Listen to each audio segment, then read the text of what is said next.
Unit 2, Lesson 6.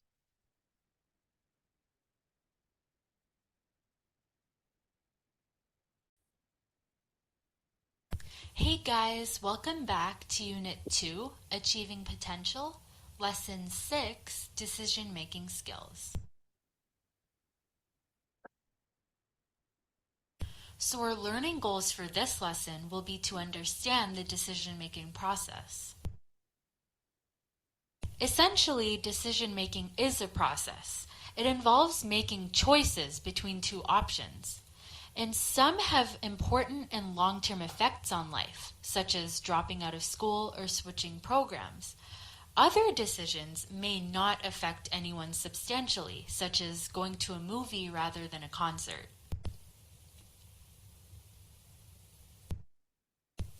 So, how do individuals make a decision? Well, habit is one of the factors. Habitual decisions can provide shortcuts. Things are done in a personal and unique way on a daily basis, and sometimes decisions just come to you right away. Another factor when making decisions is custom decisions. These are following what others do in a specific situation. And these decisions can be affected by culture, heritage, religion, and family dynamic. Imitation decisions involves making a choice which is frequently made by others. Sometimes these decisions are beneficial, such as joining peers in a study group after class. Otherwise, these decisions can be harmful in some cases. So always think about whether they suit your needs, lifestyles, and talents. Another type of decision making is known as impulse decision making. This involves making a decision at the moment based on how you feel in that exact moment. This is basically not allowing yourself any options, just listening to your gut in the moment, which can be a disadvantage since other potentially better options are not explored. Another type of decision making is known as the coin toss. Do you want the burger or the pizza? This can be decided by a coin toss, leaving the outcome to chance. Leaving these choices to chance can be a good thing. It saves you from all the time of choosing whether you want this or that, but only if the outcomes have no real or long-term implications. Another type of decision making is known as default decision making. This includes choosing not to make a decision, such as picking the last topic for a presentation, and this is sometimes due to procrastination. It's picking whatever's left. So a step-by-step method used to guide your thinking is known as the decision-making process. This helps take into account all the important aspects of a decision. And the process ensures that you will make the best possible decision with the information that you have. And each step helps organize information as well as your thought process. The first step in decision making is known as identifying the problem.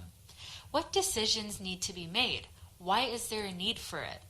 It's important to clearly define the situation which requires a decision.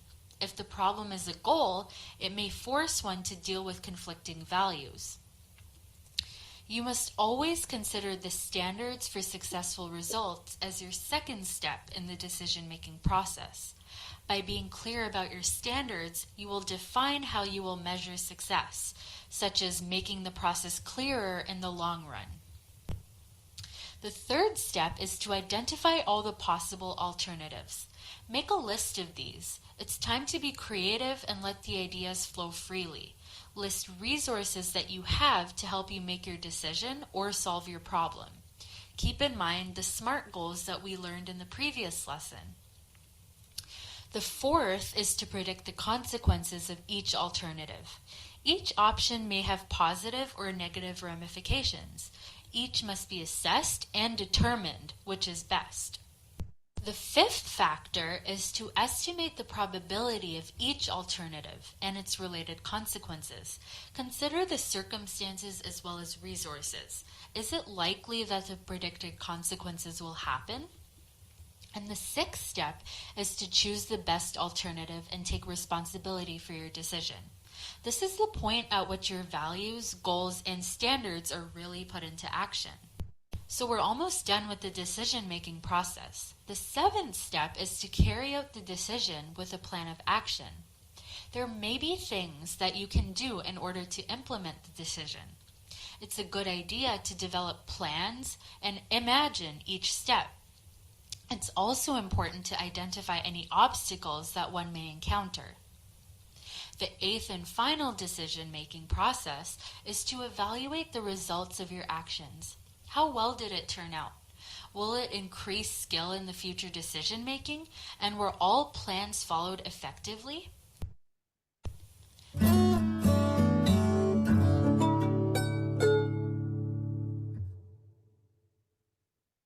Good decision making is a vital part of good management because decisions determine how the organization solves problems, allocates resources, and accomplishes its goals. This course describes decision making in detail. We'll look at several decision making models and the steps managers should take when making important decisions. The course also explores some of the biases that managers use to make bad decisions and examines some specific techniques for innovative decision making in a fast-changing environment. A decision is a choice made from available alternatives. Decision making is the process of identifying problems and opportunities and then resolving them. Management decisions typically fall into one of two categories, programmed and non-programmed. Let's take a look. Programmed decisions are made in response to a situation that has occurred often enough to enable managers to develop decision rules that can be applied in the future. Programmed decisions are made in response to recurring organizational problems. The decision to reorder paper and other office supplies when inventories drop to a certain level is a programmed decision. Other programmed decisions concern the types of skills required to fill certain jobs, the reorder point for manufacturing inventory, and selection of freight routes and other product deliveries. Once managers formulate decision rules, subordinates and others can make the decision, thus freeing managers for other tasks. Managers in every industry face non-programmed decisions every day. Many unprogrammed decisions are related to strategic planning because uncertainty is great and decisions are complex. Decisions to develop a new product or service, acquire a company, create a new division, build a new factory, enter a new geographical market, or relocate a headquarters to another city are all non-programmed decisions. One primary difference between programmed and non-programmed decisions relates to the degree of uncertainty, risk, or ambiguity that managers deal with in making the decision. In a perfect world, management would have all the information necessary for making decisions. In reality, however, some things are unknowable. Thus, some decisions will fail to solve the problem or attain the desired outcome. Managers try to obtain information about decision alternatives that will reduce decision uncertainty. Every decision situation can be organized on a scale according to the availability of information and the possibility of failure. The four positions on the scale are certainty, risk, uncertainty, and ambiguity. Whereas programmed decisions can be made in situations involving certainty, many situations that managers deal with every day involve at least some degree of uncertainty and require non-programmed decision making. Certainty means that all the information the decision maker needs is fully available. Managers have information on operating conditions, resource costs, and constraints, and each course of action and possible outcome. Risk means that a decision has clear-cut goals and good information is available, but future outcomes associated with each alternative are subject to some chance of loss or failure. However, enough information is available to estimate the probability of a successful outcome versus failure. Uncertainty means that managers know which goals they wish to achieve, but information about alternatives and future events is incomplete. Factors that may affect a decision, such as price, product costs, volumes, or future interest rates, are difficult to analyze and predict. Managers may have to make assumptions from which to forge the decision, even though it might be wrong if the assumptions are incorrect. Ambiguity is by far the most difficult decision situation. Ambiguity means that the goals to be achieved or the problem to be solved are unclear, alternatives are difficult to define, and information about outcomes is unavailable. Ambiguity is what students would feel if an instructor created student groups and told each groups to complete a project, but gave the groups no topic, direction, or guidelines whatsoever. In some situations, managers involved in a decision create ambiguity because they see things differently and disagree about what they want. Managers in different departments often have different priorities and goals for a decision, which can then lead to conflicts over decision alternatives. So as you can see, good decision making is a vital part of good management, but decision making is not always easy. The 6 steps typically associated with effective decision making are recognition of the decision requirement, diagnosis and analysis of causes, development of alternatives, selection of a desired alternative, implementation of selected alternative, and evaluation and feedback. A problem occurs when an organizational accomplishment is less than established goals. Some aspect of performance is unsatisfactory. An opportunity exists when managers see potential accomplishment that exceeds specified current goals. Managers see the possibility of enhancing performance beyond current levels. Awareness of a problem or opportunity is the first step in the decision-making sequence, and it requires surveillance of the internal and external environment for issues that merit executive attention. Some information in this process comes from periodic financial reports, performance reports, and other sources that are designed to discover problems before they're too serious. Managers also take advantage of informal sources. They talk with other managers, gather opinions on how things are going, and seek advice on which problems should be tackled and which opportunities embraced.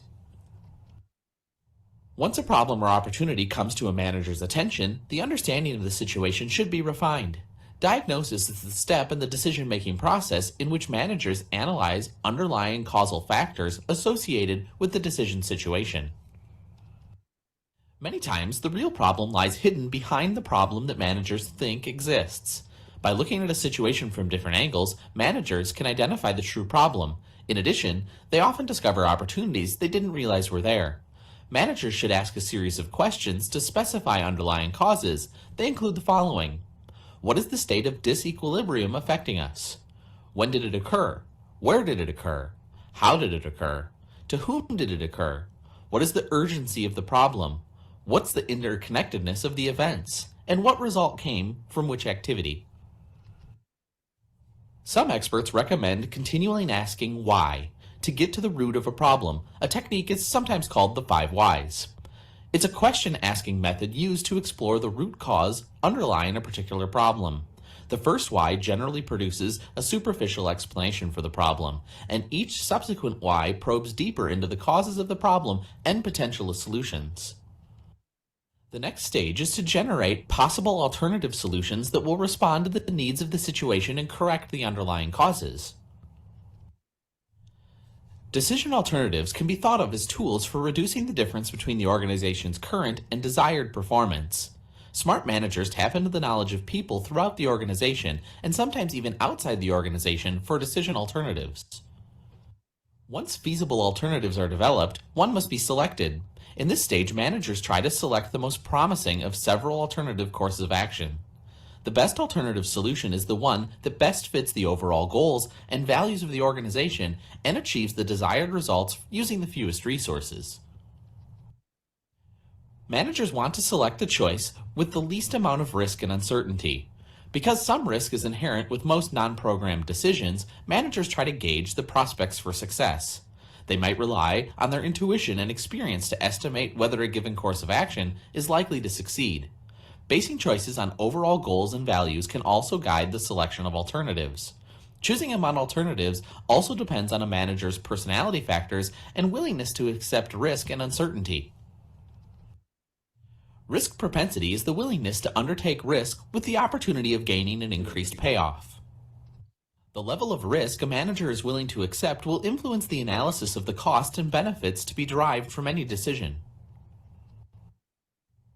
Now, implementation is all about the use of managerial, administrative, and persuasive abilities to ensure that the chosen alternative is carried out.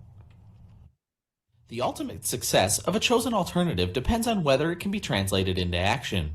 Sometimes an alternative never becomes a reality because managers lack the resources or energy needed to make things happen, or they've failed to involve people and achieve buy-in for the decision. Successful implementation may require discussion, trust building, and active engagement with people affected by the decision. Communication, motivation, and leadership skills must be used to see that the decision is carried out. When employees see that managers follow up on their decisions by tracking implementation success, they're more committed to positive action. In the evaluation stage of the decision process, our last phase, decision makers gather information that tells them how well the decision was implemented and whether it was effective in achieving its goals. Feedback helps managers make better decisions. Decision making is an ongoing process. It's not completed when a manager or board of directors makes a decision. Feedback provides decision makers with information that can perpetuate a new decision cycle. The decision may fail, thus generating a new analysis of a problem, evaluation of alternatives, and selection of an alternative. Many big problems are solved by trying several alternatives in sequence, each providing modest improvement. Feedback is part of the monitoring that assesses whether a new decision needs to be made. The decision-making process typically involves these 6 steps that we've talked about: recognizing the need for a decision, diagnosing causes, developing alternatives, selecting an alternative, implementing that alternative, and evaluating decision effectiveness.